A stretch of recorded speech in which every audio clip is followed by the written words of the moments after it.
Hey, good afternoon, everyone. And apologies for the delay, but let me just thank each and every one of you, all of our colleagues, for being here today. This is genuinely an honor to chair what is now the third meeting of the President's Interagency Task Force to monitor and combat trafficking in persons. To kick us off, it's a particular pleasure to introduce and turn the floor over to Neera Tandon, Domestic Policy Council Advisor to the President and good friend. Neera, over to you. Thank you so much, Mr. Secretary, and I also want to thank everyone here, most importantly for the critical work that your departments are doing to combat human trafficking.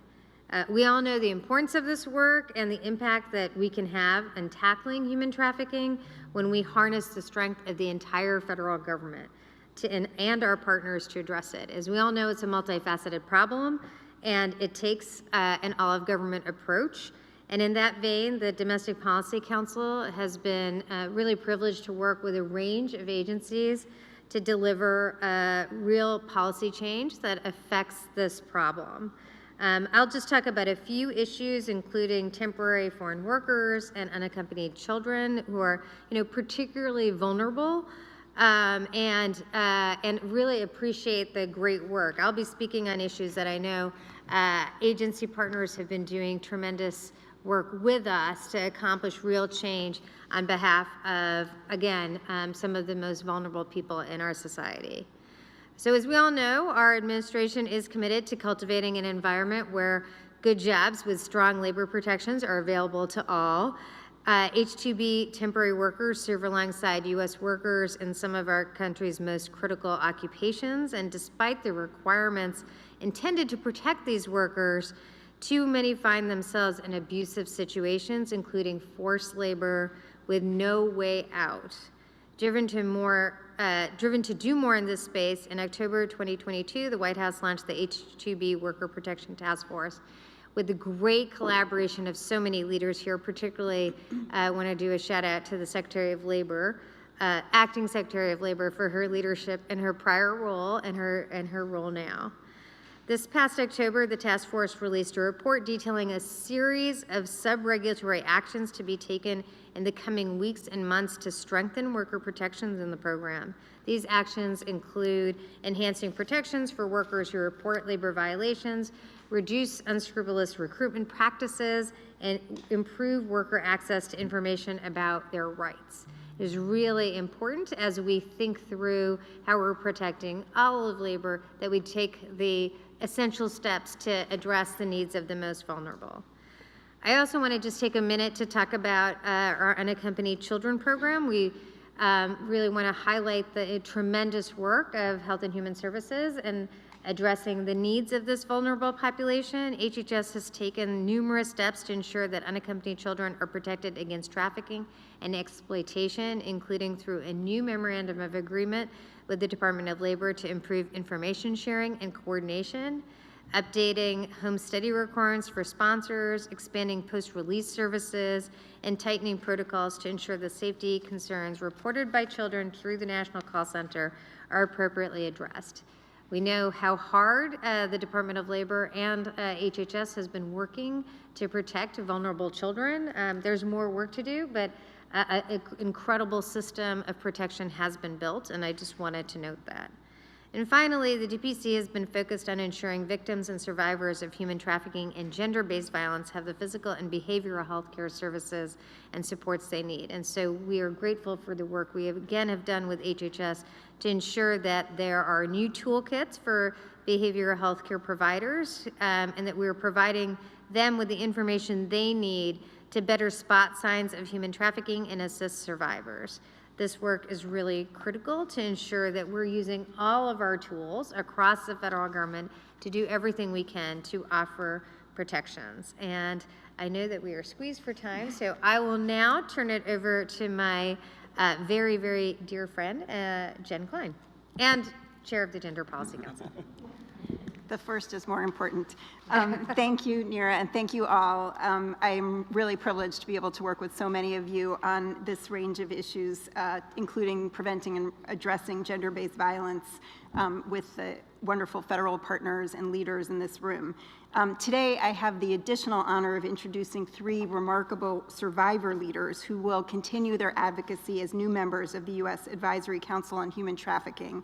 But before I introduce them, I just want to say, as I think we all know working for President Biden, that ending gender-based violence wherever and whenever it occurs has been a cornerstone of this president's career. From championing the Violence Against Women Act in 1994 to his current leadership on everything from military justice to online harassment and abuse, President Biden is a champion, a true champion for survivors. And that includes our work to fight human trafficking, which, as the leaders in this room know all too well, disproportionately impacts marginalized populations, including women and girls, LGBTQI+ individuals, people of color, individuals with disabilities, migrants, and low-wage workers. In addition to the work that you will hear from our agency and White House colleagues, I want to just highlight some of our efforts to end gender-based violence and trafficking. Last year, we released the first ever U.S. National Action Plan to End Gender-Based Violence, which was a government-wide effort to prevent and address gender-based violence, including human trafficking. My team is working with so many of yours to implement this plan and to take steps to, for instance, develop new ways to minimize trauma, to increase identification, and connect trafficking survivors with stabilizing and supportive services. We also recognize that human trafficking and gender-based violence are proliferating online. To coordinate the administration's efforts in preventing online harms, the President established the White House Task Force to address online harassment and abuse. Many of you are members of that task force and are working to fight online harassment, including technology-facilitated human trafficking and gender-based violence. There's much more I could say about this work, but again, in the interest of time, I just want to emphasize that the progress we have made is thanks to the tireless and courageous leadership of survivors and advocates here and across the country.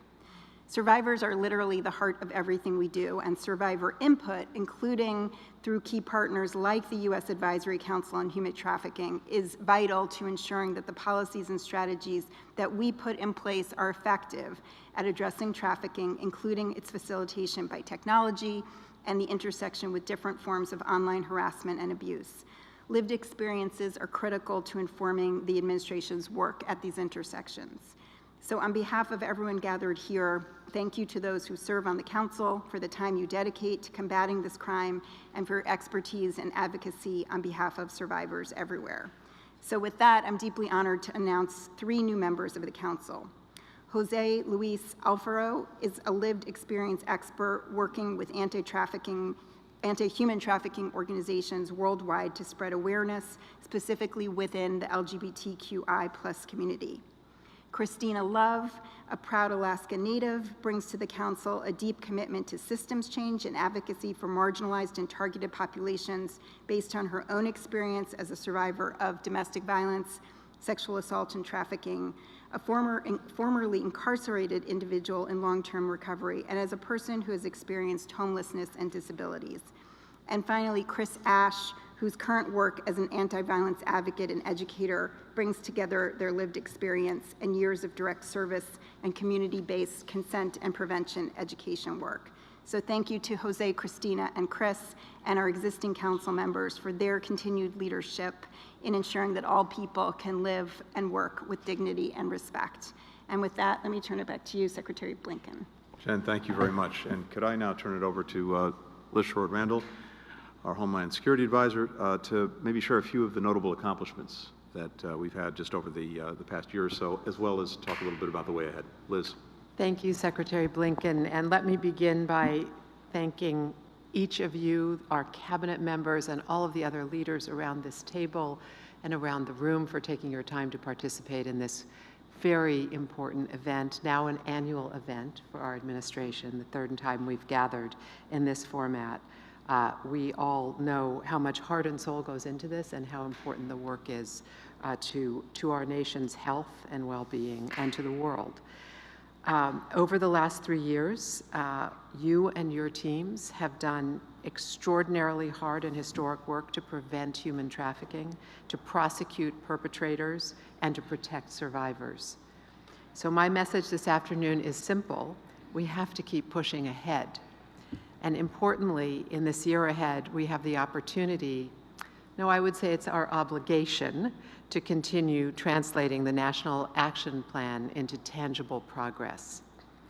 At the White House under President Biden's leadership, and you've heard from my colleagues, the Domestic Policy Council, at the Gender Policy Council, and also in the National Security Council, which I represent here, we will continue to work together to focus on 3 key priorities in partnership with each of you. First, we will address aspects of non-immigrant visa programs that facilitate the exploitation of visa holders.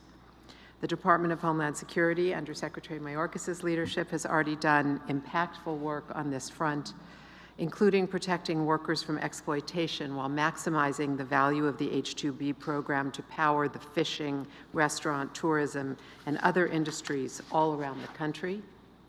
So together with the department and the White House H-2B Worker Protection Task Force, we will continue addressing vulnerabilities, including challenges that disincentivize migrants from reporting abusive conditions. Second, we will prioritize building law enforcement's capacity to investigate and prosecute human trafficking. Around the world, more than 27 million people, we estimate, are enduring excruciating suffering at the hands of traffickers. That's why we are doubling down on our efforts to hold them to account and strengthen the ability of our law enforcement partners to investigate their abhorrent crimes, like online child sexual exploitation and the non-consensual distribution of intimate images and videos.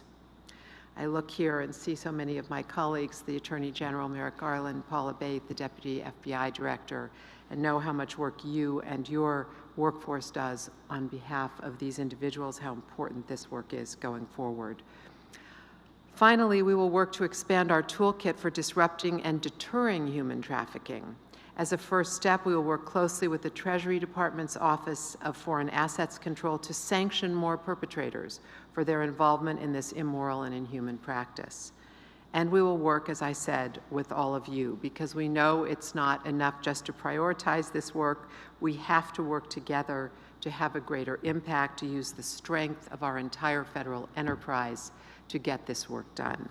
So we look forward to making progress with you in this coming year to reduce the terror and horror of these human rights abuses in communities around our country and around the world. Thank you again for your participation, for your leadership and partnership. And with that, Secretary Blinken, I'll hand it back to you. Liz, thank you so much to you. Jen, Neera, thank you both for everything you said today, but also for the work that you and your teams are doing every single day. I also want to thank my friend and colleague Cindy Dyer, who has been leading our efforts at the State Department as the Ambassador at Large to monitor and combat trafficking in persons. You'll hear in a bit from Cindy, but she and her team have been spearheading some truly important and remarkable work at the department to strengthen how we engage with survivors in working through our plans and our approach to dealing with human trafficking. And I know from working with Cindy a bit that no one is more tenacious and determined, and we have some results to show for that. We're also honored to have with us, we've already mentioned a number of people. I just want to point out one other person with us today, Samir Jain, a member of the Advisory Council on Human Trafficking. Where's Samir?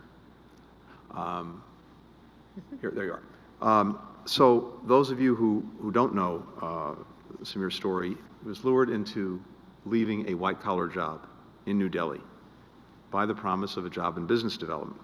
Instead, he was forced to work 14-hour days at a restaurant in Kansas for very little pay. To keep Samir from going to the authorities, what did his traffickers do? They threatened his visa. They implicated him in false legal claims. And this is unfortunately a story that we've heard and we know more than once. And again, that's right here in the United States, in Kansas. Samir had the courage to report his traffickers to the Department of Labor. Today, he's dedicated himself to speaking out on behalf of others who find themselves in similarly abusive situations. So thank you, Samir, for your own courage, but especially your determination to try to take your own experience and put it to the service of others. We're grateful for it. So I think you all know these numbers, but it bears repeating. around the world, an estimated 27 million human beings are subjected to trafficking through forced, fraud, coercion. They're exploited for labor, they're exploited for services, they're exploited for sex. The victims are women, they're men, they're children, disproportionately from marginalized communities.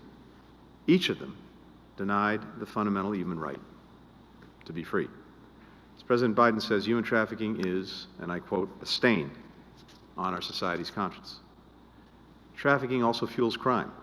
It fuels corruption. It fuels violence. It distorts our economies. It harms our workers. In 2021, the White House released an updated national action plan to combat human trafficking. And guided by this strategy, each of our agencies and our partners have been working every single day to prevent trafficking, to protect victims, and to prosecute those who are responsible. We're cracking down on the importation of goods that are made with forced labor.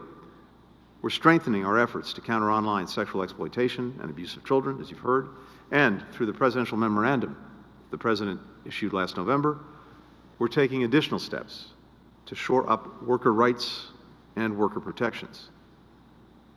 Now, so much of what we've been able to accomplish is due to the partnership and input of other governments, of our private sector, of civil society, and maybe especially survivors themselves. So before we get into the progress that each of our agencies has made, which is really the purpose for gathering today, and to discuss priorities for the year ahead, I'm going to take this opportunity to just move over to the podium to honor two of our partners, the recipients of the 2023 Presidential Award for Extraordinary Efforts to Combat Trafficking in Persons.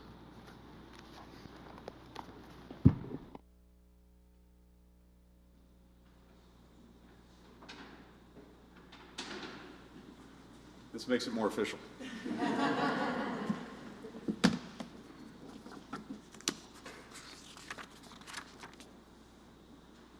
For the past decade, Dr. Mindong has offered her fellow survivors hope and healing while empowering them to play a central role in the global fight against trafficking.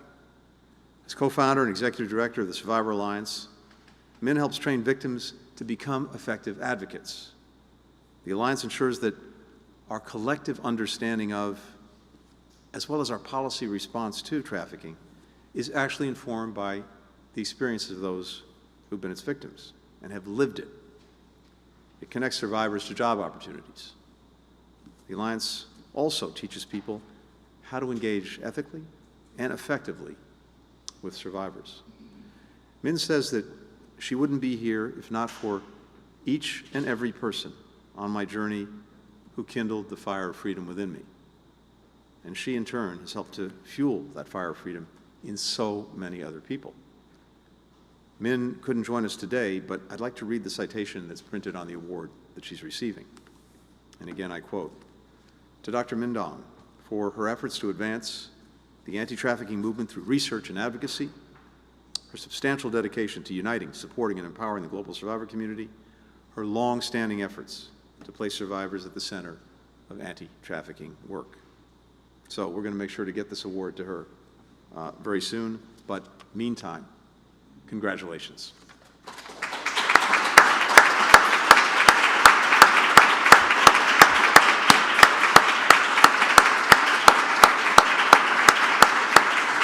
Thank you.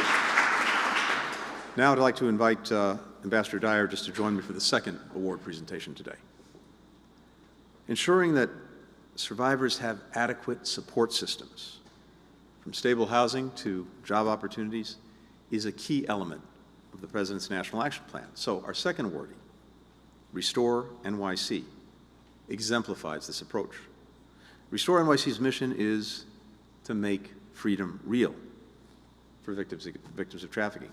Going back to 2009, this organization has done exactly that for almost 3,200 people from nearly 100 countries across our planet. The group offers counseling from licensed clinicians to improve victims' mental health and well-being. They help survivors transition to safe, affordable homes. They provide pathways to employment, helping with everything from resume writing to entrepreneurship training, including through an innovative partnership with New York University. At every step along the way, Restore NYC anticipates and works to meet what are genuinely unique needs for those who are survivors of trafficking. Now, whether that's providing services in their native languages, offering child care while survivors attend training, or establishing a relief fund during the pandemic to support victims, and the list goes on. To describe how she felt in her time with Restore NYC, here's what one survivor said.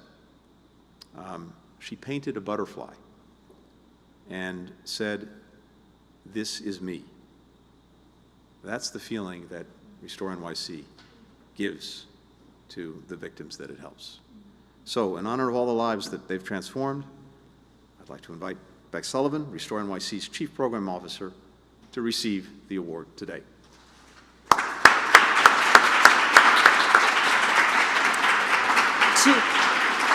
To Restore NYC for its extraordinary commitment to improving outcomes for survivors of human trafficking through continuous expansion of its housing offerings and economic empowerment services using innovative models and partnerships.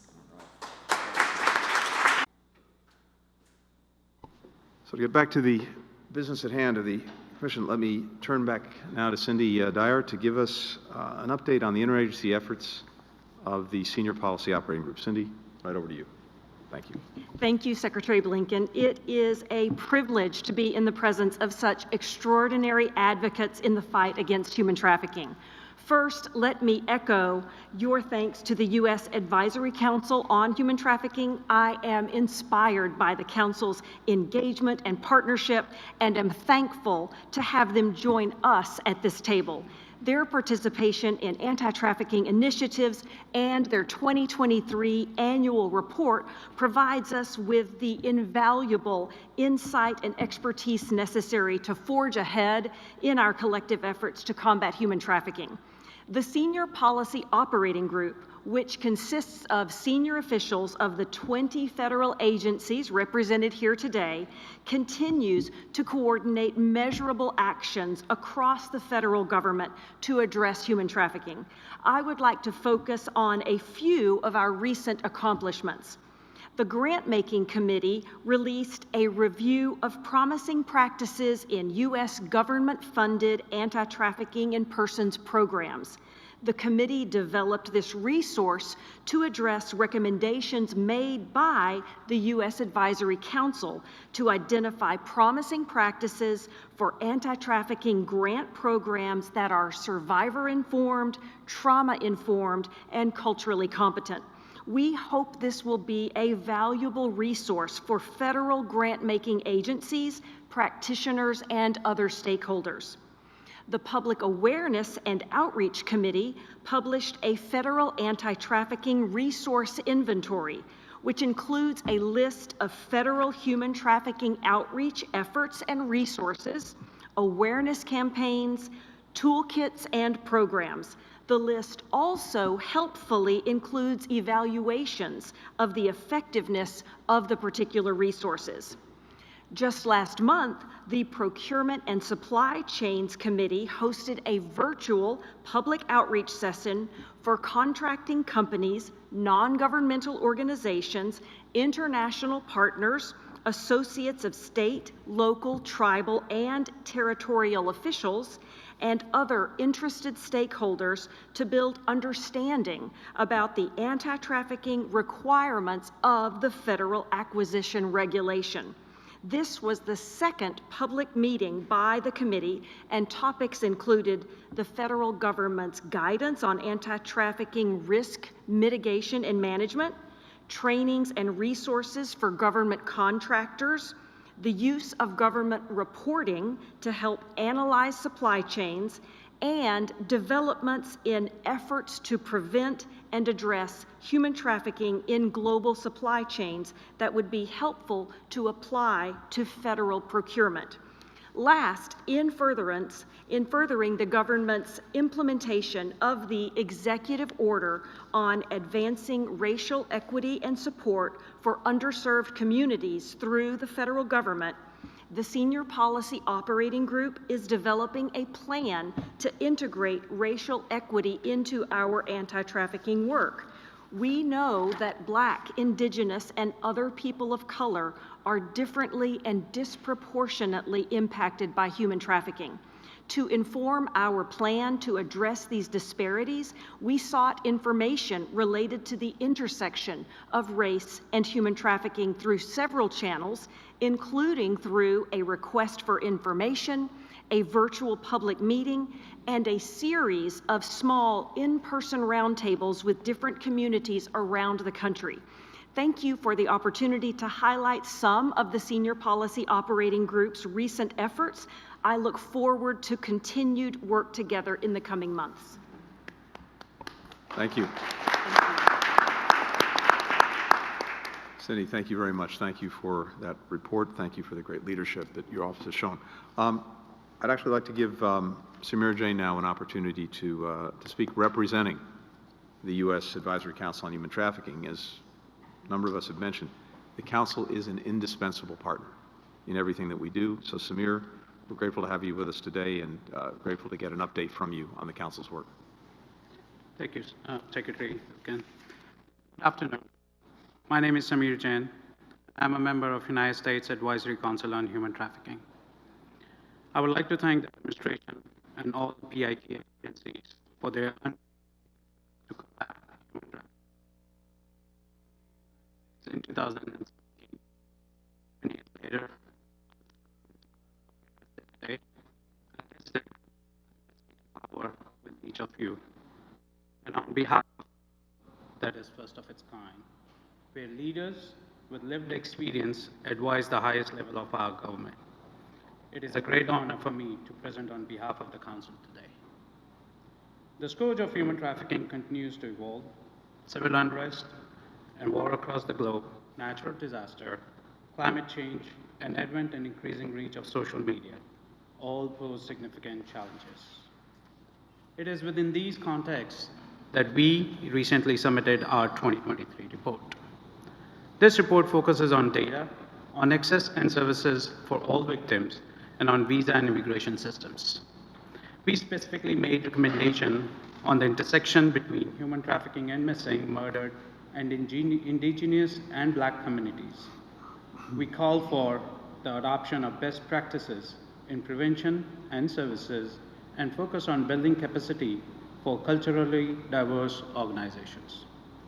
We also made recommendation relating to labor trafficking among temporary work visa holders, particularly in high-risk industries, as well as unaccompanied children at risk of experiencing labor trafficking. We specifically called for increased data sharing among agencies to prevent visa fraud. In light of increases in child labor trafficking in this country and lack of deterrent to prevent it, we also called upon administration to bring a legislative proposal to Congress that would amend the TVPA with respect to criminal charges involving child labor trafficking. Common theme across our recommendation is that of accountability. Accountability within our government processes to address system-related vulnerabilities. We also focus on theme of diversity. Diversity in the services provided to survivor through federal programs. Diversity with respect to how U.S. government engages different communities across the United States. As we look to 2024, the Council plans 2 trips to inform our work. The first is to Alaska, where we hope to gather information about the needs and challenges Alaska Native population face in fight against human trafficking. The second will be to the U.S. southern border to learn more about efforts to prevent and identify human trafficking among vulnerable immigrant populations. I'm grateful for the opportunity to speak to you today, and I look forward to our continued partnership. Thank you. Back to you.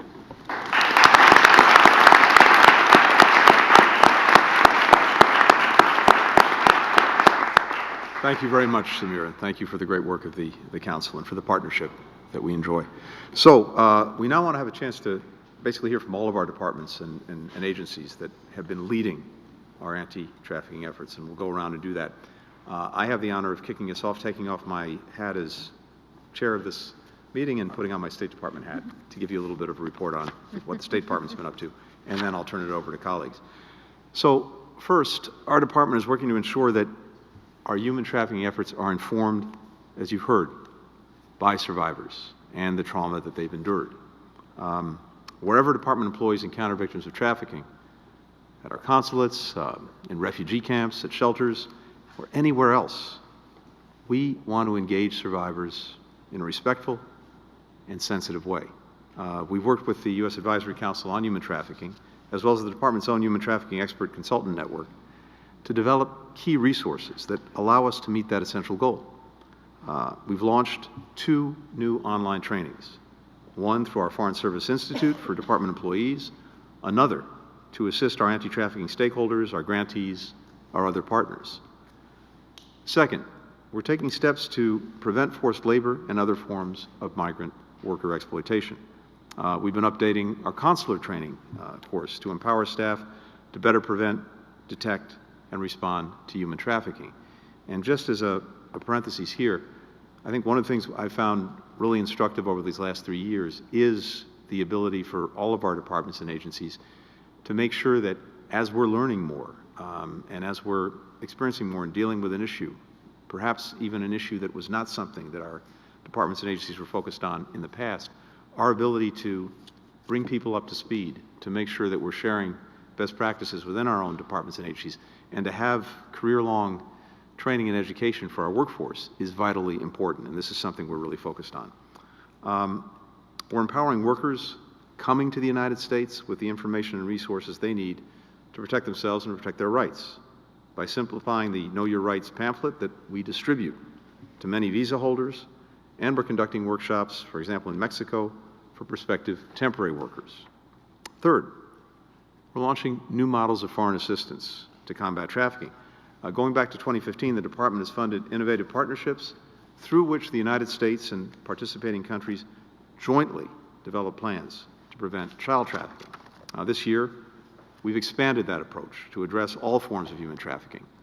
Through what we're calling our Partnership to Prevent Human Trafficking, or P2P, the department will provide up to $12 million for projects that effectively prevent trafficking, prosecute traffickers, and provide care for survivors. Finally, we're advancing new research projects to better understand human trafficking.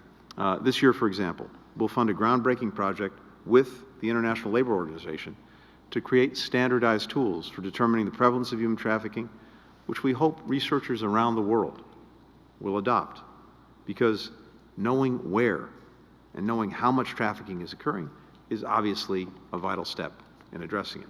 So, I'm proud to say there's lots of great work happening at the State Department. I'm proud of all the work that our team is doing, and very much looking forward to seeing more of that in the course of this year. But really the point of this gathering today is that this work transcends any one of our departments or agencies. It demands constant, creative coordination across virtually the entire federal government, which is represented here today, and including with our intelligence community. So with that, it's a nice segue to my friend and colleague, the Director of National Intelligence, Avril Haines. Thank you, Secretary Blinken, and really thank you and to President Biden and Ambassador Dyer, others who have really just prioritized this issue, who have maintained our focus on it in the way that you have, and to all of the leaders that are here today. For we see this in the intelligence community as a critical national security challenge. So much so that we're including, actually for the first time, a separate section on human trafficking in our annual threat assessment, and so you will see that reflected in our work. Transnational criminal organizations, or TCOs as we often refer to them, and criminal actors view human trafficking, including sex trafficking, forced labor, as low-risk crimes of opportunity, seeking to exploit vulnerable individuals and groups to bolster illicit revenue streams. And of course, not only does human trafficking fuel the global growth of organized crime and deprive people of human rights and freedoms, but also negatively affects global health and long-standing psychological and physical impact on individuals, families, and communities, and has been reflected in the comments so far, particularly historically marginalized and underserved communities.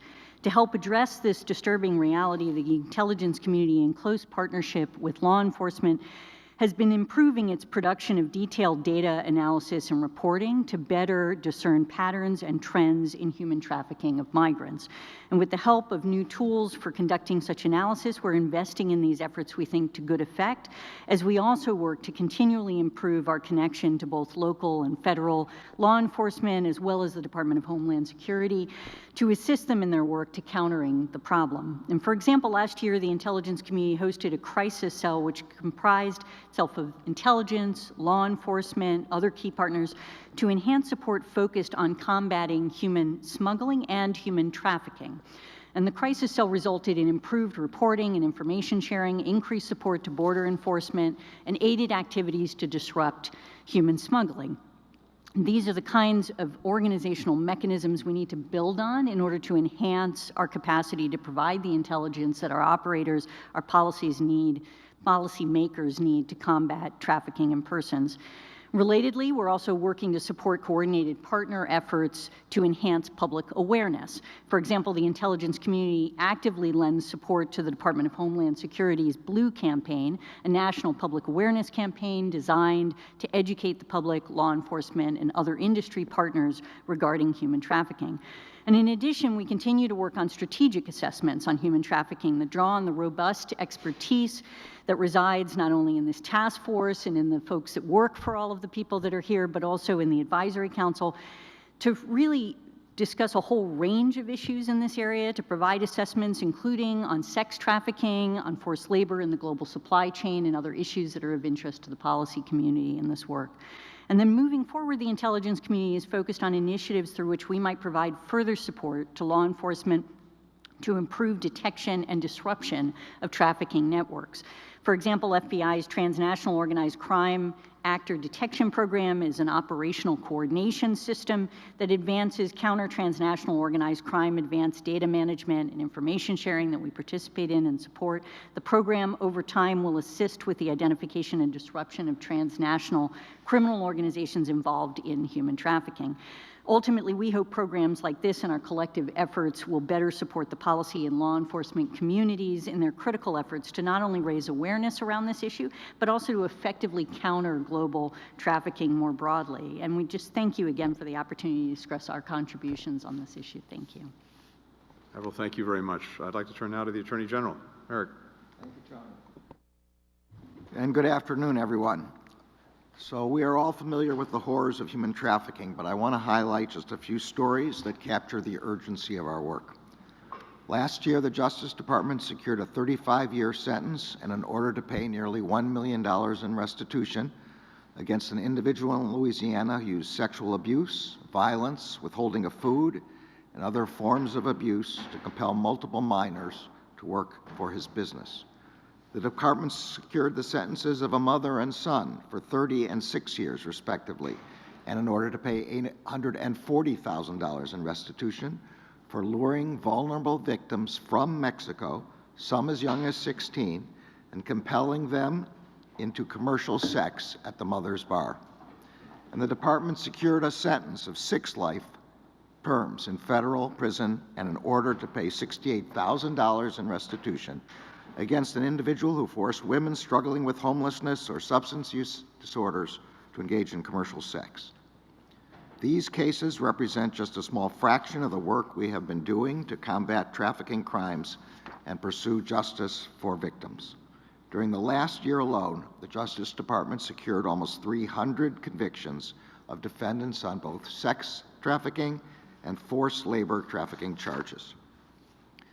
Since our last meeting, the Justice Department has continued our work to implement our national strategy to combat human trafficking.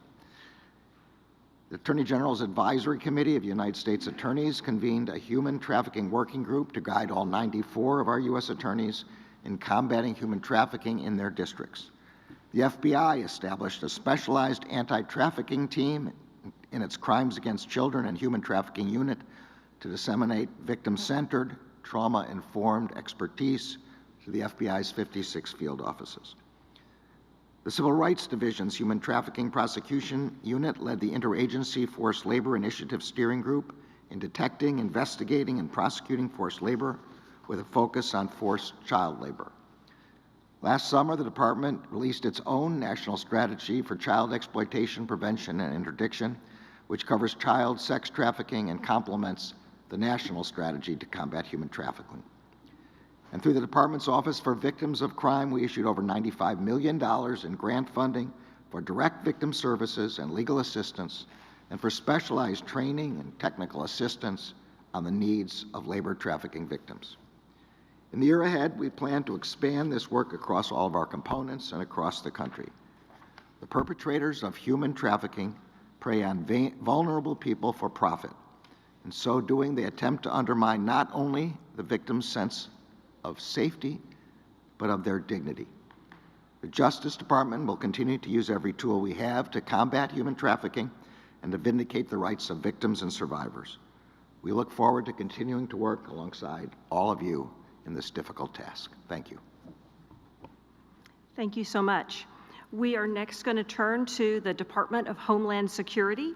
My friend and colleague Cardell Morant, who is the leader of the Center for Countering Human Trafficking, will be speaking on their behalf. Thank you, Ambassador. Human trafficking is more than a violation of our laws. It is a violation of our values and our humanity. That's why in 2023, for the first time in the department's history, we made the fight against human trafficking and crimes of exploitation one of our core mission priorities. In our fight against the scourge of trafficking in persons, we take a victim-centered approach. The department's victim-centered approach seeks to minimize additional trauma, mitigate undue penalization, and stabilize and support victims. We have consolidated our lines of effort through our Center for Countering Human Trafficking, which I'm proud to lead. The center has recently doubled the number of permanent employees supporting this important effort across the country. The team works with 16 agencies and offices across the department to collaboratively and aggressively combat human trafficking in all of its forms. Last month, 1,100 members of the DHS workforce attended a CCHT-hosted multi-day seminar to train and connect to counter human trafficking officers across our department. We remain focused on several key lines of effort. In the area of criminal investigations, Homeland Security Investigations recently investigated a case in which 4 human traffickers were sentenced and ordered to forfeit $1.4 million for engaging in human trafficking of non-citizens at a commercial laundry business. The investigation helped victims as young as 14 who were forced to work 11-hour overnight shifts before attending school. In the area of the Uyghur Forced Labor Prevention Act, in fiscal year 23, CBP stopped 4,415 shipments of goods valued at over $1.46 billion, suspected to have been made wholly or in part with forced labor. This represents a 78% increase in the value of shipments compared to FY22. In the area of public-private partnerships, the Blue Campaign recently announced the first-of-its-kind partnership with Lyft to teach drivers the signs that indicate someone may be a victim and provide them with resources to help, including guidance for how to contact the right authorities. The training started in Las Vegas last week ahead of the Super Bowl. In 2024, we are also focused intensely on harnessing technological innovation, especially AI, to advance our mission. In the coming weeks, we are launching a pilot using AI to aid investigations at Homeland Security Investigations, which will include trafficking cases. We are working to improve local law enforcement coordination with DHS when first encountering suspected victims of trafficking who may need assistance stabilizing their immigration status to break free from their trafficker and support investigations to hold perpetrators accountable. We will also further institutionalize this work across the department, including by selecting a senior victim-centered approach official to support victim identification and build capacity across the department. Our resolve has never been stronger to fight against human trafficking and crimes of exploitation using every authority at the department. We remain committed to the critical and heroic counter-trafficking mission. Thank you. And over to the Secretary of the Interior, Deb Haaland. Thank you so much. I want to recognize Secretary Blinken's leadership and thank him and the department for everything they do and for everyone here for your service on this critical task force. I'm grateful to be a part of an administration that takes the health and safety of our communities so seriously. At the Department of the Interior, we're leveraging every tool at our disposal to address violence in Indian country. Much of this work is focused on tackling the crises of missing and murdered Indigenous peoples and human trafficking. As a member of Congress, I helped lead the effort to pass the Not Invisible Act and Savannah's Act. These laws take steps to address these crises by identifying gaps in information sharing and data collection. Now, as Secretary of the Interior and with the President's support, I am putting these laws into action. The Not Invisible Act Commission, established by our agency and the Justice Department, led by, of course, our dear friend and colleague, Merrick Garland, brought together members of law enforcement, tribal leaders, federal partners, service providers, family members of missing and murdered individuals, and survivors to host public hearings, engage with communities, and identify the ways in which Congress and federal agencies can best address this crisis. Last November, the Commission submitted its recommendations to the Department and to Congress, which emphasize a needed focus on tribal law enforcement recruitment and retention, survivor and family services, and cross-jurisdictional coordination. These recommendations will help us to reshape our existing efforts at the Department, including through our Missing and Murdered Unit. Our department is also making a concerted effort to address this crisis through our fiscal year 2024 budget request. Specifically, we've called for an increased funding for the Tiwahi Initiative, which enables tribes to design their own programs for the delivery of Bureau of Indian Affairs program services, including public safety initiatives for children and families. By integrating tribal traditions, customs, and values into the delivery of these services, we can ensure that community safety and resilience are at the heart of program implementation. Finally, we are bolstering our workforce's ability to detect, report, and prevent human trafficking. This past year, our Office of Law Enforcement and Security finalized its human trafficking awareness training, and we will continue our collaboration with the Justice Department's Indian Country Training Initiative to develop additional training of law enforcement officers. Together, we're making progress to address this horrific crisis and the trauma it leaves behind. We have a long way to go, but the advancements we've made on behalf of Indian country are truly historic, and that's thanks to all of you. So thank you all so much again for having me today. Thank you. We'll now turn over to the Secretary of Agriculture, Thomas Vilsack. Thank you very much. We all know that human trafficking in rural communities will provide a key opportunity for interagency collaborative work to better understand how rural providers encounter and confront the issue of human trafficking, including victim identification, provision of services for survivors, and prevention of trafficking. USDA is going to continue to reimagine and improve our program design and delivery of services. I can assure you that every component of USDA has a role in this work. While there are several factors, as everyone knows, that drive the presence of human trafficking within rural localities, persistent and disproportionate rates of poverty are often a major contributing factor. When the COVID-19 pandemic first struck, we were all given a wake-up call regarding an important group of people called farm workers. They were deemed, as they should have been, essential employees, and the pandemic put a spotlight on the importance of this workforce and their contributions to our nation's food security. As you know, they work every day in food orchards and dairy farms in the blazing heat and freezing cold to ensure that our families have food on our tables. It is not easy work. It is back-breaking work that requires long hours in the field and pays low wages. Often those very same workers who harvest our food lack enough to eat themselves and report family incomes below the poverty line. Of all the USDA stakeholders, they are the most susceptible to trafficking, particularly the folks that travel to the United States to work. Because of this and their importance in agriculture, I instructed USDA employees to break down institutional barriers and create meaningful opportunities to impact the lives of farm workers through USDA programs.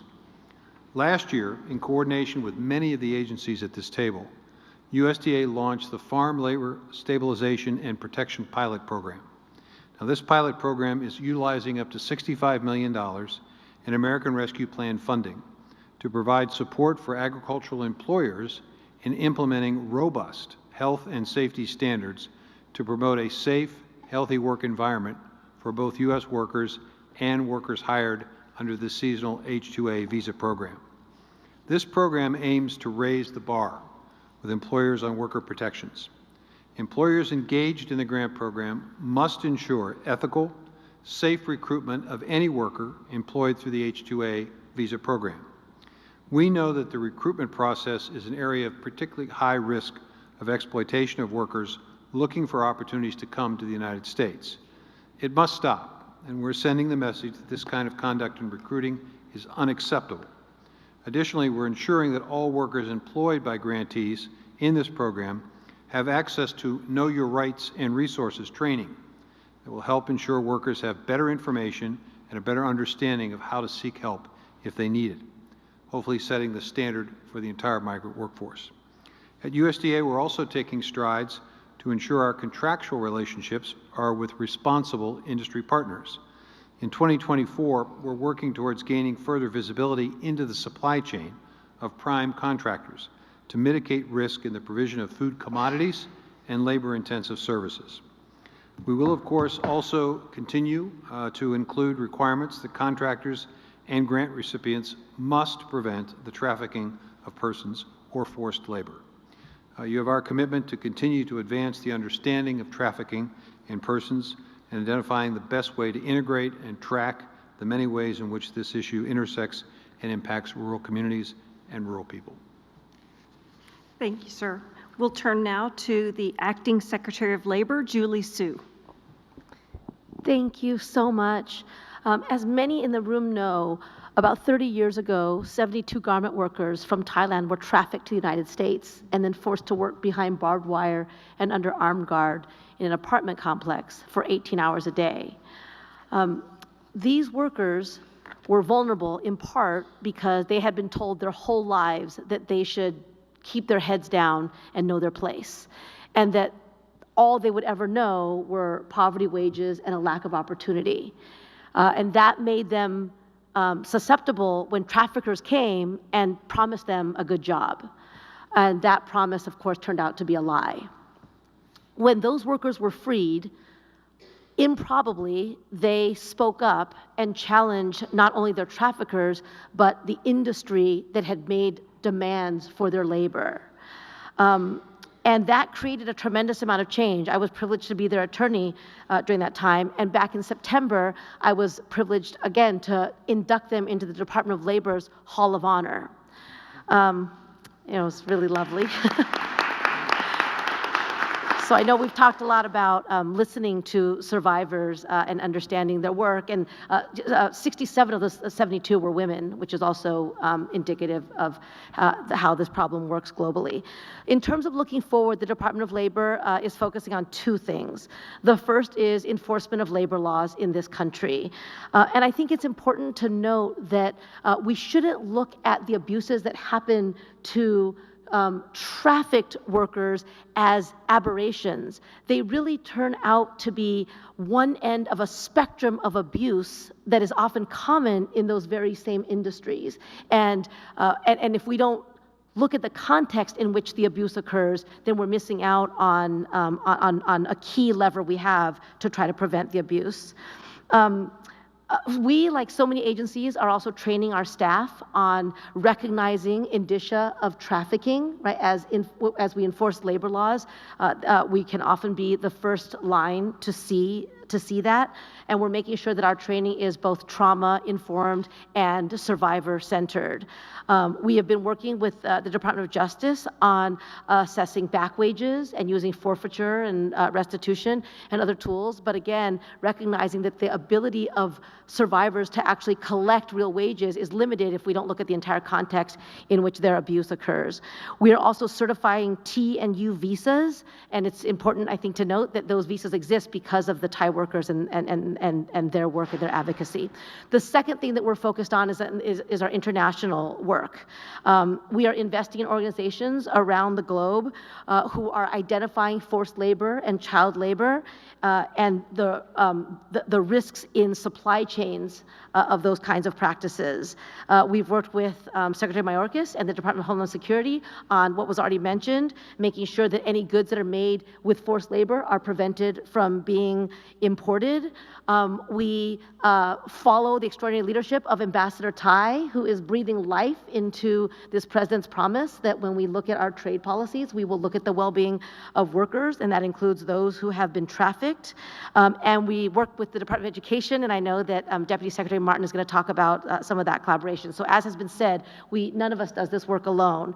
The DOL also has a list of goods produced by child labor or forced labor, and that is the result of research we do to combat these practices in supply chains. So we are very much on board with and share the goal of making sure that nobody who hears that their only option is to keep their heads down and know their place actually believe that. Thank you so much. We'll turn now to Secretary of Health and Human Services, Javier Becerra. Thank you, Ambassador. I extend a special thank you to the U.S. Advisory Council on Human Trafficking and the hundreds of individuals with lived experience who have worked with and informed HHS. You have helped us strengthen efforts to prevent trafficking of migrant workers and families, address inequities and barriers to accessing services, and increase prevention education. Last year, HHS funded programs connected more than 4,000 survivors of human trafficking to housing, health, and other critical services. We responded to requests for assistance from every state in the nation, and our National Human Trafficking Hotline received nearly 8,000 calls, texts, and chat messages directly from survivors of trafficking.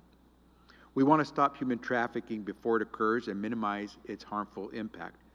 Today, we are releasing our National Human Trafficking Prevention Framework, which draws on research and best practices in proven violence prevention strategies.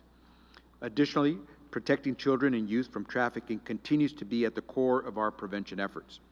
This spring, HHS will start the work of the National Advisory Committee on Child and Youth Trafficking to strengthen coordination among federal, state, tribal, and local agencies to prevent forced labor and commercial sexual exploitation.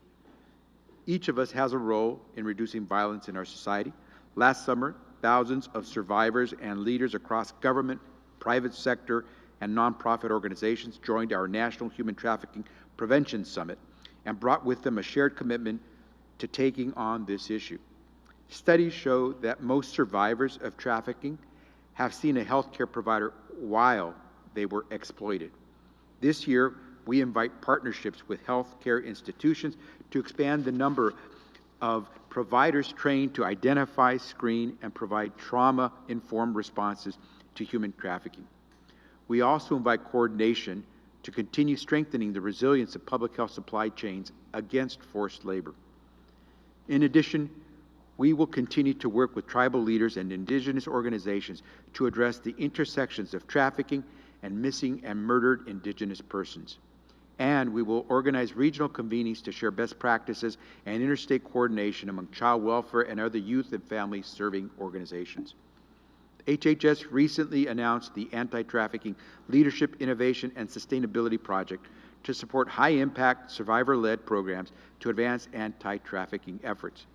Later this month, we will announce the first round of awardees under the HHS Innovation Challenge to prevent human trafficking among women and girls. We will be enhancing our understanding of the role of technology-facilitated exploitation and leverage technology to scale the reach of effective prevention programs. We look forward to building on these collaborations to prevent human trafficking, to promote innovation, and advance equity to strengthen health and well-being for all. Thank you. Thank you so much. And at this time, over to the Director of the Office for Management and Budget, Shalonda Young. Thanks, Cindy, for all you do and for gathering us for this very important topic. You know, this is one I think you've talked about some of the efforts we're doing at OMB, but I think it's worth reiterating. The United States purchased a lot of goods, $700 billion worth. So how do we put our procurement power to work, especially in stopping the horrible things we've heard about today in trafficking? And again, you've talked about some of the things, but I think it's worth repeating. OMB's role as the co-chair of the Senior Policy Operating Group's Procurement and Supply Chain Committee. We work with many of you at this table to identify agency spends at increased risk of trafficking. And to implement additional protections and oversight to reduce the risk of forced labor, tainting the goods and services we procure. In furtherance of the National Action Plan to Combat Human Trafficking, OMB's Office of Federal Procurement Policy partnered with state and labor to co-host our second annual public outreach session on January 18th to increase understanding and awareness on the anti-trafficking requirements of the federal acquisition regulation, which include a prohibition on many activities closely associated with trafficking for federal contractors and subcontractors. Participants representing government, civil society, and the contractor community from 10 countries attended and discussed actions the federal government can take to achieve more effective implementation. Finally, OMB's Office of Federal Procurement Policy has recently listed the Federal Acquisition Institute's Combating Trafficking in Persons course as required curriculum for all civilian acquisition workforce members in 2024. Following similar requirements for employees of the Department of Defense, this new requirement will ensure that over 50,000 acquisition workforce members are educated on the red flags associated with human trafficking and the government supply chain and appropriate steps to take if issues arise. And finally, I wouldn't be the OMB director without talking about resources a little. Listen to all that we've heard and all that we will hear about agencies' efforts and how essential they are to protecting against the scourge of trafficking. We cannot let up to seek more resources. And people always say do more with less. That doesn't really work out in real life. We need more in Department of Labor. Julie and I have talked about this, getting our budget requests for wage and hour, having more capacity there, having more attorneys at DOJ to have more prosecutions, have more people have to answer for their crimes against humanity, more for Samantha and USAID's effort, more for the Tawahi Project you heard Deb Holland talk about. So I appreciate when people talk about non-defense discretionary and we spend too much. This is what we're talking about. When people hear this is what the government does, they want us to do more. And I hope we speak in plain language about this to people so they understand the necessity of having more resources, to have more capacity, to do more of this. If government doesn't do it, who will do it? And so you have a partner at OMB and this director to keep pushing for resources, because this is what government's all about, and this is what people want us to focus on. So we're doing great things, keep doing it, but it's my job to help push for more resources to make sure you can do more of it. So thank you all. I brag on your office all the time when I meet with other country governments, so thank you for your leadership. We'll turn now to the Office of the U.S. Trade Representative, Ambassador Catherine Tai. Well, thank you so much. It's an honor to be here with all of you and my colleagues on the task force to share how my office is advancing the administration's commitment to combat human trafficking. As you may all be aware, this administration is taking a different approach to trade. We are using trade as a force for good by putting workers at the center and empowering them and their communities to thrive in a rapidly changing global economy.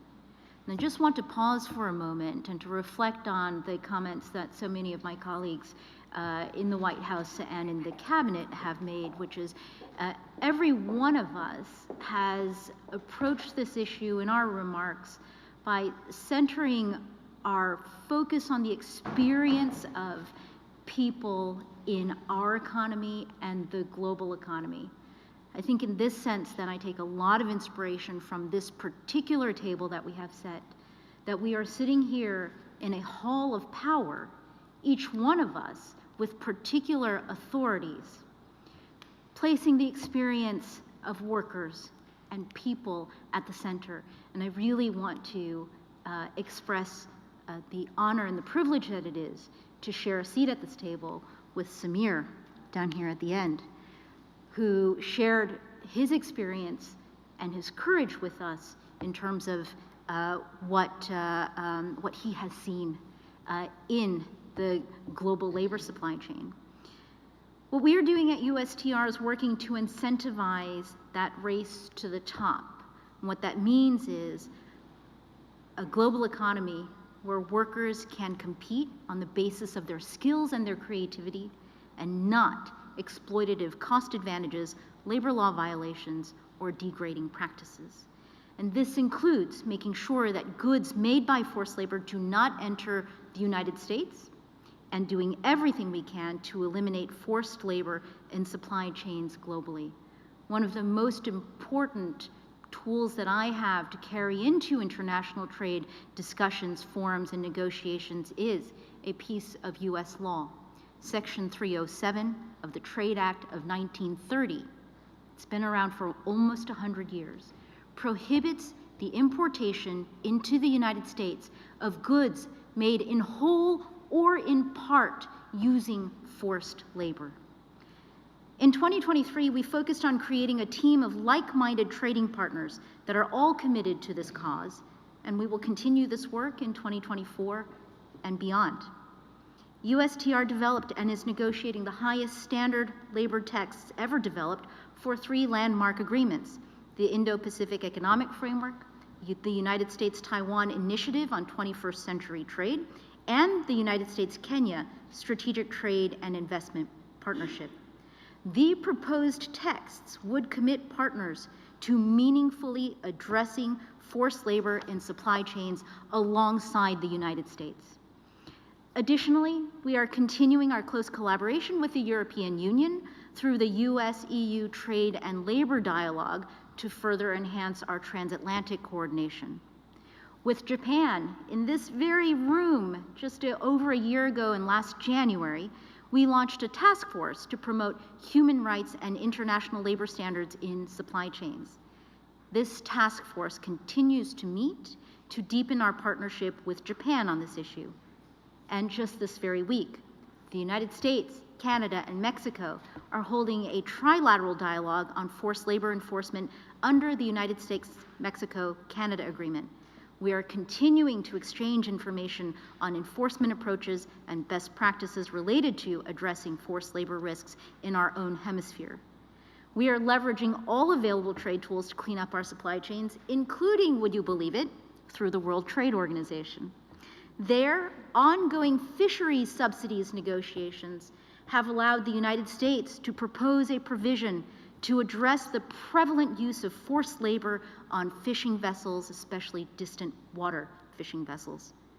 As a proud member of the Forced Labor Enforcement Task Force, USTR looks forward to year 3 of implementing the Uyghur Forced Labor Prevention Act and accelerating the expansion of the UFLPA entity list.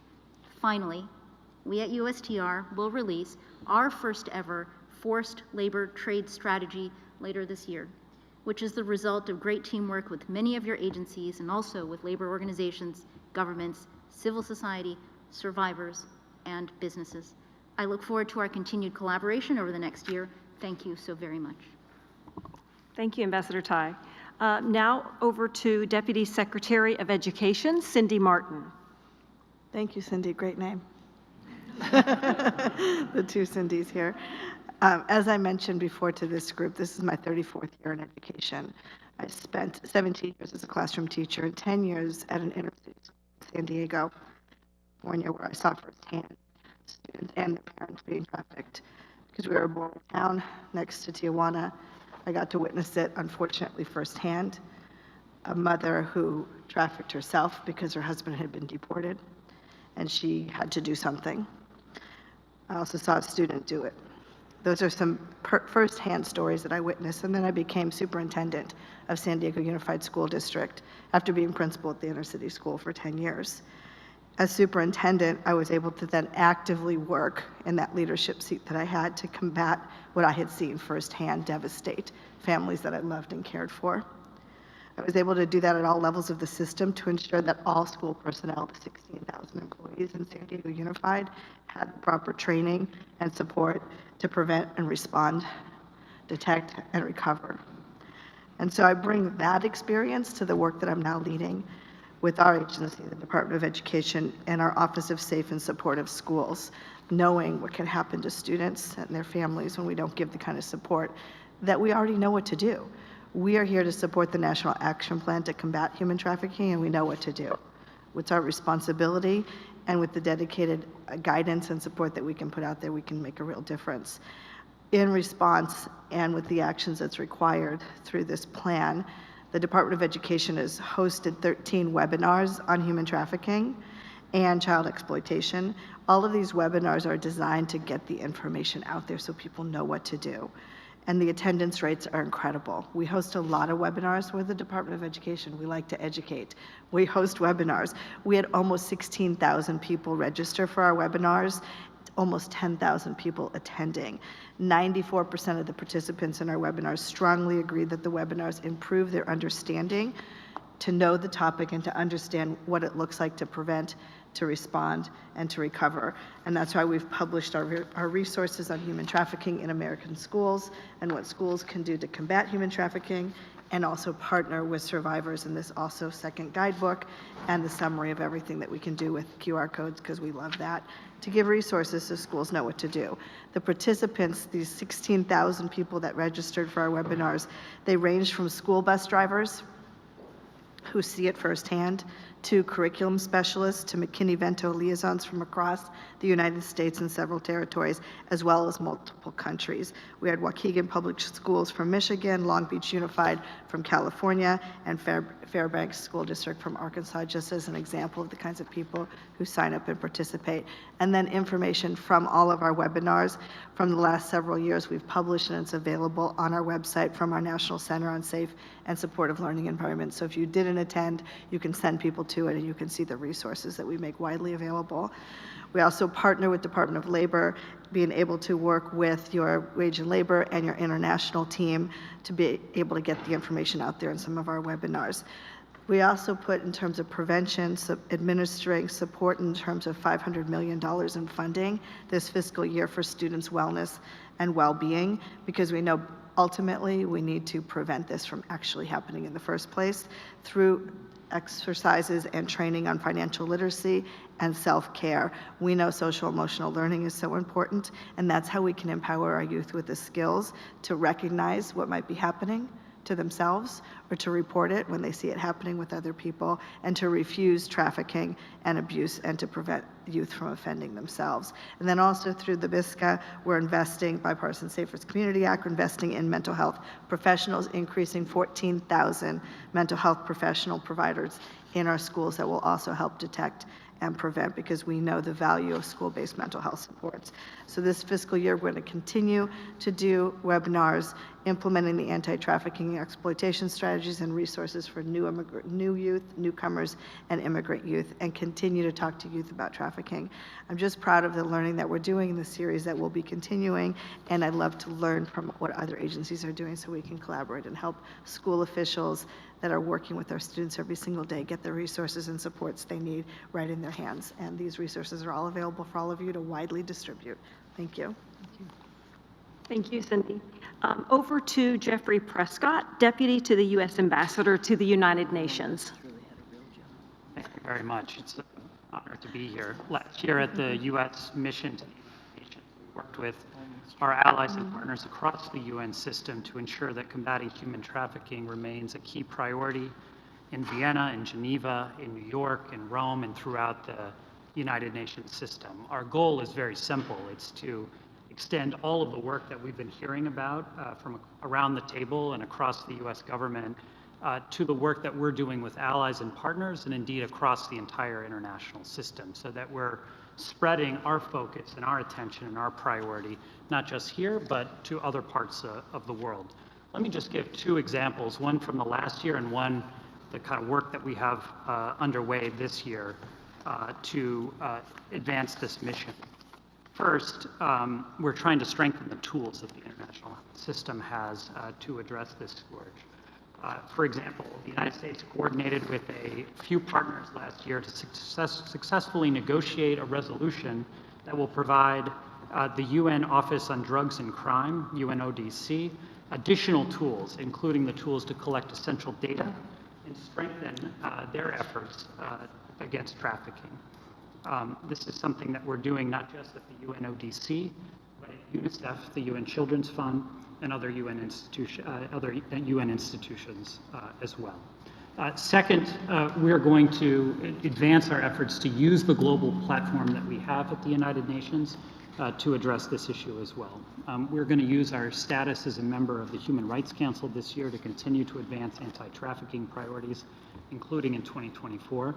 We're looking for opportunities and advancing opportunities to encourage the United Nations and member states to develop their own survivor-led entities, building on the example that we've heard about from our own government today. We also need to ensure that the response to combating human trafficking is truly survivor-centered and trauma-informed, and that's something I'd like to get our partners to step up and do more of in the international system. And to Ambassador Tai's point, we also want to seek to highlight the importance of strengthening not just services for victims from underserved and marginalized populations, but making sure that we're addressing forced labor and supply chains, something that we've obviously taken on as a significant focus in the U.S. government.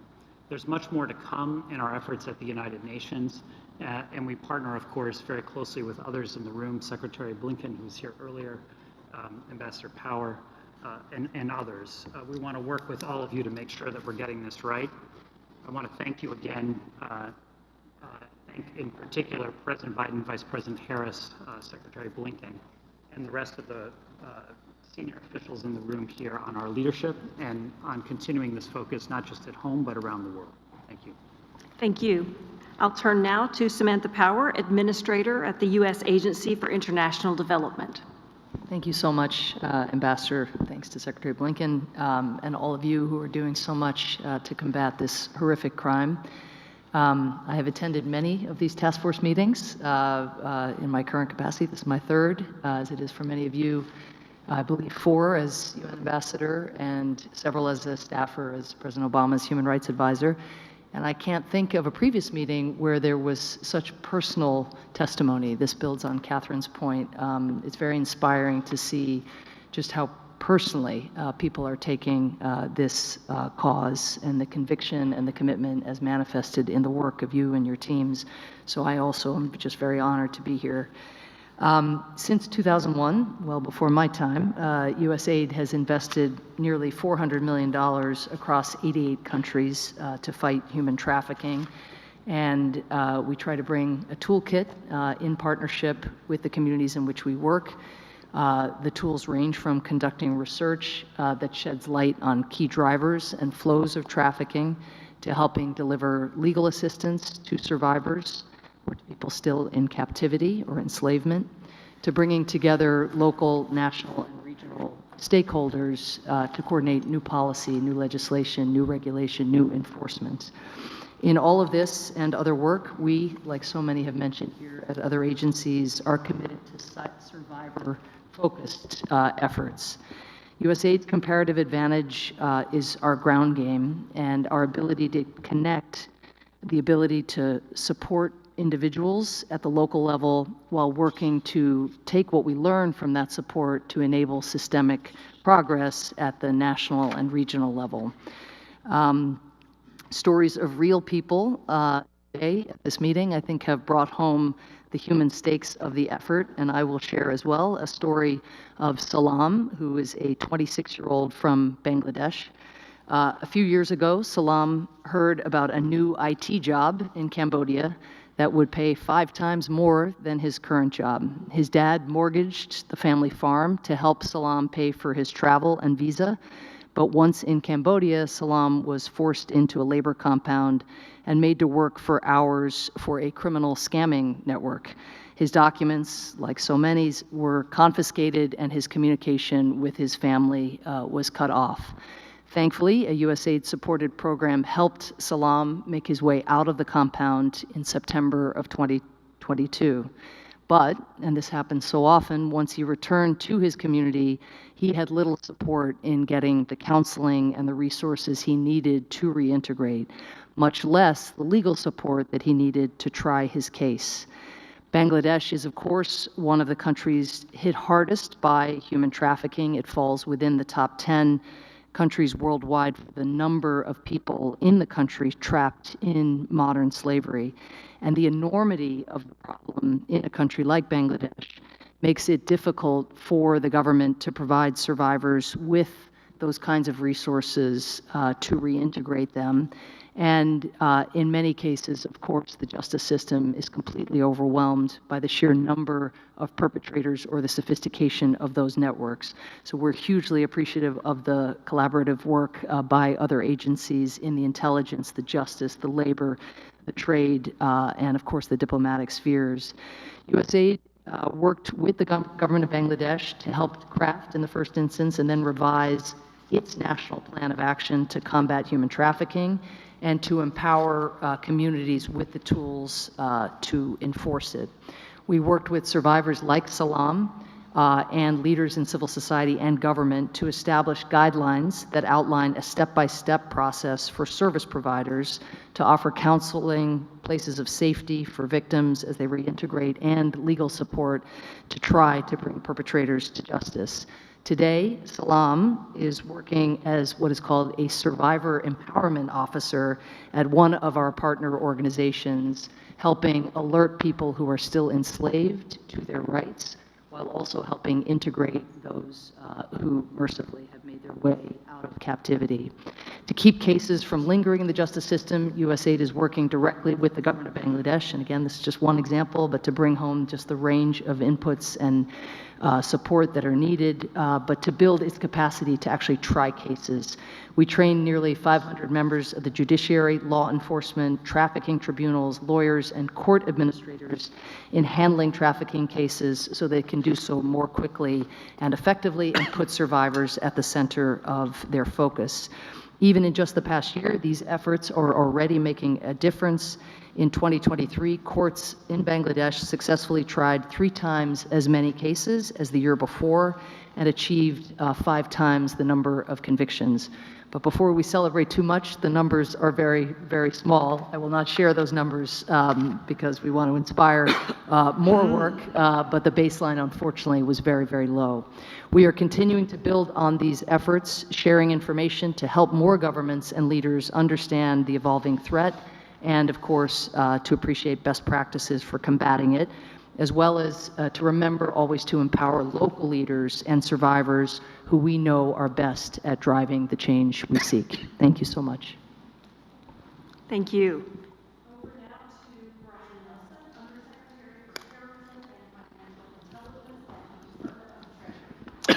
Thank you very much, Ambassador Dyer. It's an honor to join you all to discuss Treasury's work to combat human trafficking. Treasury has publicly identified money laundering linked to human trafficking as among the most significant illicit finance threats facing the U.S. As many of my colleagues have noted, perpetrators of this crime prey on vulnerable populations and infiltrate critical supply chains and industries. These bad actors also launder proceeds through U.S. and international financial systems, which is where Treasury comes in. We see that by pursuing the profits associated with human trafficking, we can disrupt the illicit networks behind this crime. The work starts by closing financial loopholes in the U.S.'s regulatory framework, which human traffickers continue to abuse to launder, move, or stash their illicit proceeds. We know that human traffickers use shell companies to obscure their criminal activities. That is one reason why Treasury has prioritized our efforts to prevent human traffickers from laundering illicit funds through anonymous shell companies in the United States. Just at the beginning of this year, Treasury achieved a key milestone in this effort by launching the United States' first beneficial ownership registry. This centralized database will equip law enforcement with beneficial ownership information to disrupt the financial anonymity that human traffickers rely on. Human trafficking networks also amass profits through real estate transactions. Just last week, we announced the rule to prevent illicit actors from misusing anonymous, non-finance purchases of residential real estate in order to launder or hide the proceeds of their crimes. And we believe that these efforts will help prevent human traffickers from achieving impunity through financial anonymity. Human trafficking remains a focus of Treasury sanctions authorities as well. Since December of 2022, Treasury has designated persons for conduct related to human trafficking or labor issues, including for serious human rights abuse aboard Chinese-flagged fishing vessels. We are also regularly leveraging financial intelligence to identify new and emerging typologies impacting this issue. I am also proud to announce today that FinCEN issued an analysis on the use of convertible virtual currency, so Bitcoin and the like, in financial transactions that involve human trafficking. To further our public-private partnership on this issue, just last July, Treasury convened a FinCEN exchange with both financial institutions and law enforcement partners to advance operational efforts to combat illicit financial transactions, including those that are related to human trafficking. And I'm also delighted to announce that this year FinCEN will join Project Protect, Canada's flagship public-private partnership on human trafficking. So in support of the National Action Plan, we will continue to creatively use all of our tools and authorities to counter human trafficking, and we certainly will look forward to deepening our work with all of you on this incredibly important issue. Thanks so much. Thank you. We'll turn now to the Undersecretary of Commerce for International Trade at the Department of Commerce, Marissa Lego. Thank you so much. As Administrator Power noted, there are very many personal stories, and Deputy Secretary Martin, I was so impressed how you brought your experience. So I think I'll share that I've spent 49 years living in the warm embrace of Ukrainian parents. Both of his parents, at age 15, were taken into forced labor under the Nazis. They were freed by US GIs. As you can imagine, no more loyal Americans. I heard their stories, but I also witnessed the lifelong trauma that was impossible to hide. So it is such a privilege to be here representing Commerce Secretary Raimondo on this topic. As many of you may know, Commerce is comprised of different bureaus with widely ranging authorities. It's appropriate to be going after Undersecretary Nelson because I'll start out by noting that Commerce's Bureau of Industry and Security has the authority to impose export controls, which often go hand in hand with sanctions. These ensure that foreign governments and companies that exploit forced labor are constrained in their ability to access US goods, software, but importantly, technologies that can be used to carry out their nefarious purposes. Another branch of the Department of Commerce relates to comments that were made by Ambassador Tai and Undersecretary Nelson, Fisheries. The National Oceanic and Atmospheric Administration, NOAA, continues to build on this public-private initiative that it launched in 2022 called the Collaborative Accelerator for Lawful Maritime Conditions in Seafood. It brings together US government agencies, but also business representatives to develop best practices for industry accountability for legal and safe working conditions. This initiative, importantly, also improves the conditions, the safety and the labor conditions on US vessels by incorporating the all-important worker voices. The final initiative that I'll touch upon, it may be third, but certainly not least, is the work of the International Trade Administration that I lead. We have very long-standing relationships with the private sector, and these relationships continue to serve as an important channel to raise the issue of forced labor in supply chains through all of our supply chain work, including our newly established Supply Chain Center. We provide businesses with best practices. We make them aware of the breadth of government resources that are available to them to mitigate forced labor wherever it might arise within their supply chain decisions. I'll end by noting that enforcement of our existing laws is absolutely critical. So like Ambassador Tai, we are so pleased to be part of the government's Forced Labor Enforcement Task Force, holding others to account. Thank you. Thank you. We'll turn now to Christopher Mayer, Assistant Secretary of Defense for Special Operations and Low Intensity Conflict from the Department of Defense. Well, thank you, Ambassador Dyer. And on behalf of Secretary Austin, it is my honor to convey how the Department of Defense is prioritizing its role in monitoring and combating human trafficking. To start, DoD requires all of our 3.4 million military and civilian personnel to receive combating trafficking in persons training, a key baseline for all of our service members and civilian support. This year, DoD's dedicated Office of Combating Trafficking in Persons will focus efforts on preventing through awareness training and outreach, addressing demand reduction, and engaging survivors. Through our military departments, the Army, Navy, and Air Force, we are developing judge advocate legal counsel training and key toolkits, also overhauling the DoD education activity staff training that trains our service members' children, and promoting the new Combating Trafficking in Persons refresher course that all our DoD military and civilian personnel receive. Judge advocate training includes signs and indicators, laws, policies, and regulations, and also advises commanders, law enforcement, and other personnel on criminal and administrative human trafficking cases. The DoD education activity that's undergoing a training overhaul intended to enable school leaders and personnel to amplify combating trafficking messages in the curriculum and also amongst the educators. All this training uses DoD human trafficking case studies, public service announcements, survivor voices, and other material to enhance these trainings. DoD is focused on raising awareness also about the Defense Base Act, which we administer through the Department of Labor to help victims of human trafficking. This includes raising awareness about the rise in defense-based cases brought by other country nationals who have incurred trafficking-related injuries while working on U.S. military bases around the world.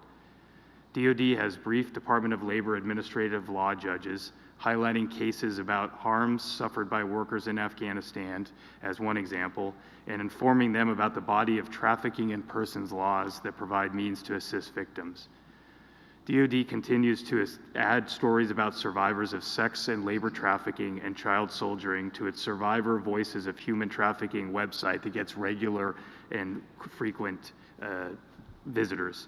Survivors continue to provide important insights to DoD leaders about how the department can continue to refine our awareness and our specialized training and resources with the goal of raising awareness and effectiveness in combating trafficking in persons throughout our force and for all those that we interact with.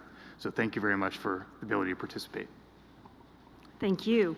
Over now to the Department of Transportation and Annie Pitsonk, Assistant Secretary for Aviation and International Affairs.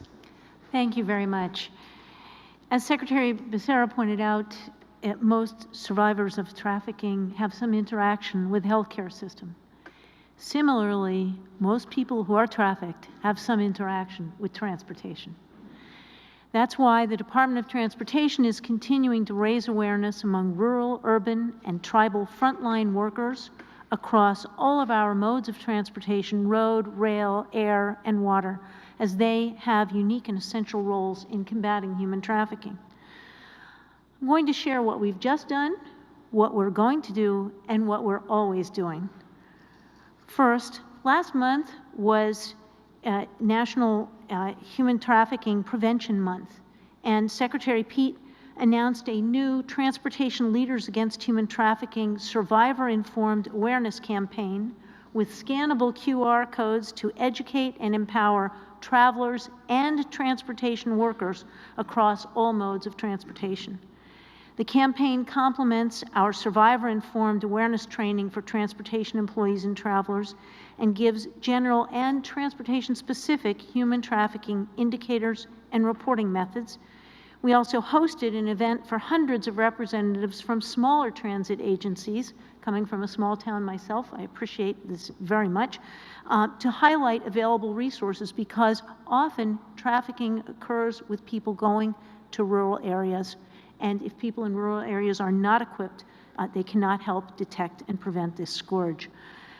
The Secretary also announced that the Department's 2024 Combating Human Trafficking in Transportation Impact Award is open through March 11th. We're inviting shareable submissions to that award. And looking ahead, our Multimodal Advisory Committee on Human Trafficking, which includes 2 lived experience experts, is developing a report which we will release this year with recommendations for public and private sector stakeholders and an assessment of best practices. We will also engage internationally with the International Civil Aviation Organization, ICAO, in developing guidance material on combating trafficking in air operator supply chains. We will also continue working with transportation stakeholders across the country. We have 600 transportation signatories from different modes of transportation at state and local and tribal level, covering all modes of transportation in every state, who have pledged to train 1.3 million transportation sector workers whose awareness is crucial in combating human trafficking.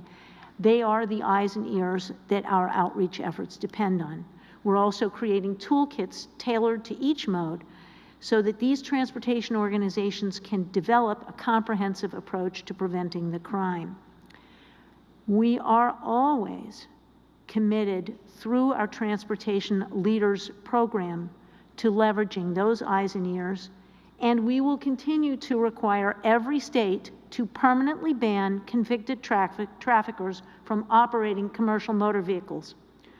We're proud to be cooperating with all of our partners here at federal, state, and local and tribal levels, and with public and private sector stakeholders as we work together to end this scourge. Thank you. We'll turn now to Paul Abate, Deputy Director, Federal Bureau of Investigation. Thank you. Thank you for the opportunity to be here today to continue to focus on such an important issue. It's a true privilege to join together with each of you. Human trafficking is one of the most heinous crimes that the FBI works to prevent and investigate, and as we all know, it's far too pervasive both here and around the world. Sadly, our work reflects that a significant majority of the victims encountered, estimated at over 2/3, are children. In strong response, we in the FBI are doing everything in our power across each of our 56 domestic field offices and around the world through our legal attaché offices to stop those responsible for these abhorrent crimes and to protect and assist those victimized. Thankfully, as reflected here, we do not take on this task alone. The FBI conducts this work in partnership with an array of federal agencies and departments, collaborating closely with state and local law enforcement through 91 FBI-led child exploitation and human trafficking task forces, staffed by more than 800 task force officers from over 500 state and local agencies, and also working, importantly, with essential partners outside government, like the National Center for Missing and Exploited Children, where FBI personnel are embedded full-time. In all, we currently have more than 1,600 active human trafficking investigations, a sad reflection of the extent of the harm occurring. And through the work, we see that criminal enterprises perpetrating human trafficking, as has already been noted, are running other criminal schemes as well, including drug trafficking, passport and visa fraud, public corruption, money laundering, among many other crimes. So while the problem is complex, the work is yielding results. Last year alone, we made over 600 human trafficking arrests. Those are predatory criminals taken off the streets, away from communities harmed, and held accountable for their actions. Even more importantly, the investigatory work is about much more than just arrests. Our work has, collectively, and always will, focus on protecting and supporting those who suffered harm. We bring a victim-centered approach to each trafficking case. This involves multidisciplinary teams, including special agents, intelligence analysts, victim specialists, and child forensic interviewers working together to engage with victims of trafficking. Because victim support and protection is the primary goal of the FBI's and our work in this area. When trafficking victims are recovered, experienced victim specialists begin the essential and arduous task of working with them to help rebuild their lives, providing everything from food and clothing and housing to translation services and assistance navigating the criminal justice system, anything and everything that we can do to help. The FBI's mission, of course, is to protect the American people and uphold the Constitution. No one needs and deserves that protection more than victims of human trafficking, who are so often among the most vulnerable. We are tremendously proud of the FBI's work in this area, and together, in partnership with each of you, we will continue to aggressively push forward with these efforts. You have the FBI's absolute and sustained commitment to continue to work with all of the organizations represented here today to carry out the National Action Plan to combat human trafficking. We will never relent in our pursuit of those responsible for these horrific crimes and bringing them to justice. And we will continue to support and protect victims, replacing fear with freedom. Thank you. Thank you. I'll turn now to Jocelyn Samuels, Vice Chair, U.S. Equal Employment Opportunity Commission. Well, thank you so very much. It's a real privilege to be here with all of you and to see the level of commitment and tenacity in addressing these critical and sobering problems. You are probably all aware that the EEOC enforces the nation's laws against discrimination in the workplace based on race, color, national origin, sex, religion, disability, age, and genetic information. And our work to combat human trafficking is not only a core part of the work that we do as we enforce the non-discrimination laws, but I hope really does contribute to this administration's efforts to end trafficking and forced labor. You know, the laws prohibiting discrimination are often violated by traffickers who use force or fraud or coercion to exploit workers. We have numerous enforcement authorities. We can take complaints and bring lawsuits to hold employers accountable. And we do that when we confront cases of trafficking. But I thought I would highlight today a little bit of the work that we are doing to encourage employers to understand when people have been trafficked and victims of trafficking to understand their rights. We have a robust outreach and education program, and trafficking is very much a priority of that work. So among other things, last July, we launched a new section of our Youth at Work website, which adds specific content on human trafficking. Our Youth at Work materials are focused on, as it sounds like, young workers, often really vulnerable individuals, teens or minors of different sorts, who do not know their rights in the workplace. And so the new materials that we have launched are intended to help these young workers, educators, advocacy organizations that work with them, parents and others, identify the signs of human trafficking and understand when that trafficking can violate the laws that we enforce. The materials that we've posted include tips on staying safe in the workplace, examples of the lawsuits we've brought to combat human trafficking, and links to other resources to help people who believe that they or others they know may have been subject to trafficking. In addition to our Youth at Work updates, we have a group of outreach and education coordinators who work in each of our 15 districts nationwide, and they held 128 no-cost outreach events in the last fiscal year to address trafficking, which were attended by somewhere in the neighborhood of 7,500 people. We are continuing our partnerships with federal, state, and local agencies, tribal organizations, non-governmental organizations, and international partners to ensure that our stakeholders understand when trafficking violates employment discrimination laws and what we at the EEOC can do about that.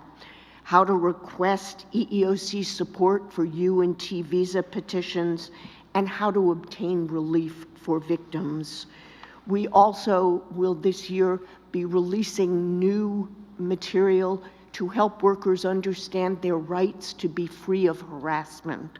And of course, victims of trafficking are peculiarly vulnerable to threats of harassment because they are so powerless and vulnerable in the workplace.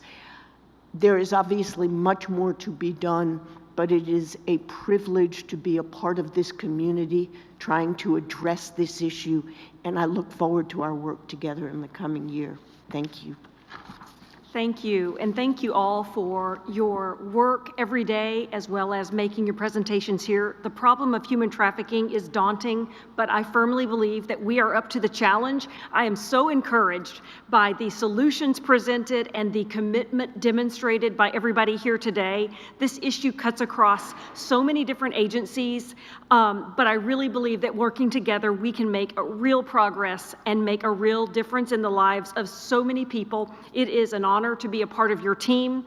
And with that, this meeting has concluded. Thank you so much.